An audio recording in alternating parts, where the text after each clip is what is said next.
ranks coming out. A lot of players. I don't know, the Orion rank just came out last month. Got some players coming up on that. But hey, I know people are a little bit bummed by everything that's been going on in the Smash scene in the past month or so. December was definitely kind of like a oof moment. But I want everyone to know this is the beginning of 2023. This is one of 3 majors to be on the lookout for. Smash is still alive and well, and people are showing up for it. And we are showing up for this match. Here we go. Right now, Sora. 2 floaties on the same team. Okay, we got King DDD and the Pokemon trainer. Yeah. Stroder playing the Sora. Interesting. Well, yeah, like that's a fun character to bring out. Sora can get a lot of stuff going in dubs, right? Because he can charge off the spells from a long distance. Yeah. He can easily follow up with jigs off stage if they decide to go for a 2v1 Exactly combo because they have to have like the same type of mobility in the air. Jigglypuff with a sword, LOL. Yeah, right. Yeah, I can see the synergy, and then we see something kind of similar where, well, you know, Quidd's cracked. So Quidd's going to do what Quidd does with Pokemon Trainer.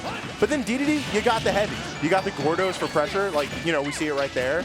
You know, DDD affords you a lot of options in doubles as well. Now, if I'm not mistaken, Quidd won Let's Make Big Moves last year, right? In singles. Yeah, so like that was like the, this is like this, oh my god, that down air. Tried to catch him again. Good recovery that time. Sora's not concerned with that. What's that to Sora? Sonic Blade. I can recover anywhere I want, bro. I'm going to go away before going towards the stage. Good up tilt coming out from Serta's King DDD. Going to be able to get that KO. Yeah, Stroder looking kind of good. The Sora's holding it down. Look how deep he's going. Exactly. Sora can do that. Like his recovery is insanely good. It's also nice being able to cast that Thundaga from off stage like that. Yeah. Because when you do it and you re-guide the ledge, there's no vulnerability. But your teammates are to help you out, so you can actually get away with it a lot more. Yeah. Oh, okay. I saw the vision. I didn't. Yeah. I didn't see Shulk anywhere, bro. Like, homie didn't counter anything. Offstage 146. King K. Rool is pretty heavy. Being like a top, I think he's like top 6, top 7 heaviest character in the game. Yeah, you know, it is 2 kings. That's a good point. From King K. Rool to King DDD. Something about kings, you know? When you're a king, you're just naturally overweight. You put on the weight. Because you eat all the food from the poor, the peasants. Yeah. You're the top 1%, bro. Yeah. It's just like real life. It's good to be king. Yeah, no, it must be. I wouldn't know. Here we go, jumping into the next stocks, bro. 3 stocks still on Serta. He's actually living off of the fruits of his teammates' labor. And Sora still unable to take it from him. Nah, not at all. So you got a giant penguin running around at 190. And you got Quidd at 1 stock as well. These are literally the stock tanks that we're talking about, bro. Finally going down to 201 damage, while Quidd's in there doing a lot of like the nitty-gritty stuff. You know, getting in there, taking damage, but also sealing those KOs and getting a lot of damage on top of that. Yeah, very interesting to track the interactions between Jigglypuff and DDD, because if DDD can successfully keep Jigglypuff out with aerials, then, you know, good on him and buy enough time for Quidd to get in. But, you know, then you get situations exactly like this. Just trying to get back on here. Here comes a Thundaga potentially. Offstage Thundaga is really hard to deal with. Can go for the down tilt instead of get the 2-frame on it. That almost got the KO on Quidd. Quidd kind of in a bad spot. Thundaga, yeah. Now, that was really good for him to be able to just kind of wait off stage. Just off over to the Charizard, 127 damage. Got the high 3 ready to go here with the forward air potentially. Yeah, and I like the Charizard being out too, because obviously everyone's at kill percent. And then you go, you be super aggro with Charizard, and then, you know, maybe take DDD stock if it doesn't work out too well. This is looking pretty close, right? Everyone's at high damage, except Serta has 2 stocks. That's the only difference here. Yeah. That might be the spelling of how they can be able to bring this back. The thing is, if Blue Team can get both KOs right now, they're in a really good spot. Right. That's 1. Okay, well, they're at the table. That's 2. Yeah. Oh no, but Jigglypuff went down 2, so now we have ourselves a 1v1 match. Something I'm familiar with. Here we go. So Sora going to be out here trying to get these aerial attacks and carry, you know, King K. Rool at low damage. Gets a lot of like fun little like cancelings off the knot and swing over to the 3rd swing of that forward air. He'll be able to get some more damage on top of that. Serta's in a really bad spot. This cannot be a good matchup for DDD. Right, it only takes so much to remove Sora. And, you know, Sora can come back, but DDD has that raw kill power where 1 hit is just going to remove him. Such as? Like you called it, up there and get him with that hammer. Like literally, you just saw Serta getting bullied that whole time. Yeah. But all he needed was 1 hit. You even hear his theme song too. Nah. little close, little like.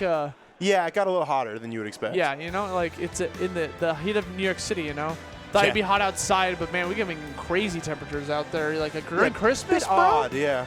I didn't leave my apartment, dude. It was too cold. -9. -9 in New York City. That's not normal in New York. And then a week later, it's 50. Yeah. Right now, it's 45. It's like, what's... There's a lot going on. Someone help.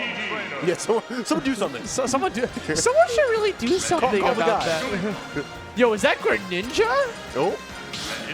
Greninja. He saw that Sora just not, cutting it out. So he's like, okay, let's give this a shot. Yeah, I like the idea, but it's 2 light characters, and at least Greninja can act as like a disruptor and get in there. Yeah. But Quidd and Serta taking that game 1. That's a pretty good spot for them to be in, right? Yeah, we'll take that. Best of 3. Like Stroder and BassMage are no slouches. And Quidd, his biggest results are pretty local. The guy doesn't get to travel as much as he wants to. Right. So, like, he's kind of like that hometown hero. Yeah. But people in the Tri-State area know who he is. Yes. And then it took him winning a major to get other people to say, look at that down air coming out again. Yeah. Ivysaur's down air is like one of the strongest tools in his kit for getting any sort of like edge guarding at all. Yeah. It's active for so long. And it's fast enough you just throw it out and then you get back to participate whatever's going on back on stage. Exactly. Being able to throw it out, get back to the action when it matters most to help out your teammate, incredibly valuable tool in both singles and doubles. Yeah. Okay, we're seeing good stage. Ooh, we're seeing Jigglypuff get sent to outer space, back to the gummy ship on Hollow Bastion. Yeah, dude.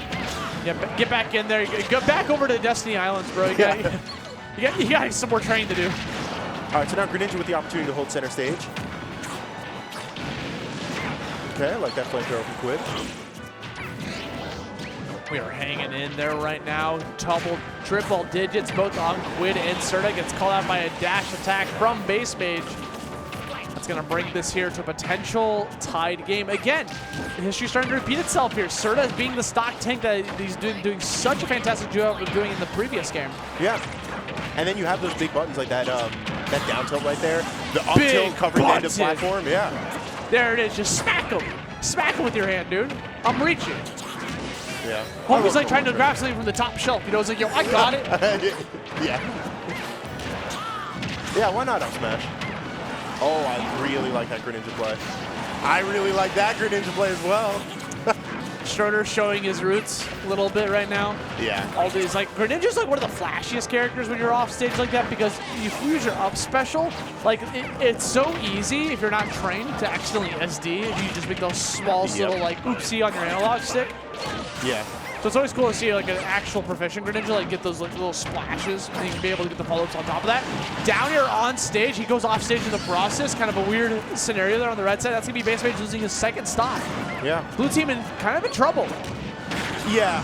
Yeah, Greninja 120 off stage, creative recoveries, Quidd taking his time until the back air comes out. I think that's the game, bro. That's what patience will get you. That's probably the set. BassMage, there, oh my God, 60 damage. You are a balloon. Yeah. We popped that. We put too much helium in there, so it exploded. Lizardon and King Dedede are horrifying for light characters like that in a situation. Yeah. Like, how are you going to clutch up the 2v1 when you just explode? How are you going to call my man Lizardon but not call her Purrin, bro? Purrin, you can't mix and match. Yeah. What are you saying? Purrin. Purrin. Purrin. What do they say? I think that's what they do in the Japanese version of the game, right? They go Purrin. Do they? I don't hear know. The announcer for Purrin, like how the announcer says it in Japanese. He goes, just like a cat, like Purrin. Imagine, like you're like a cat purring. No. Yeah. I don't know. I don't play this game in Japanese. No, neither do I, actually, I wish I spoke another language, but I'm just far too lazy right now. Far too American. It's the thing. So, like, learning a second language, you're better at doing it when you're a child. Yeah. And it's not because you're like, oh, your mind's developing. That does have something to do with it, but what actually has to do with it is kids are not afraid of being wrong.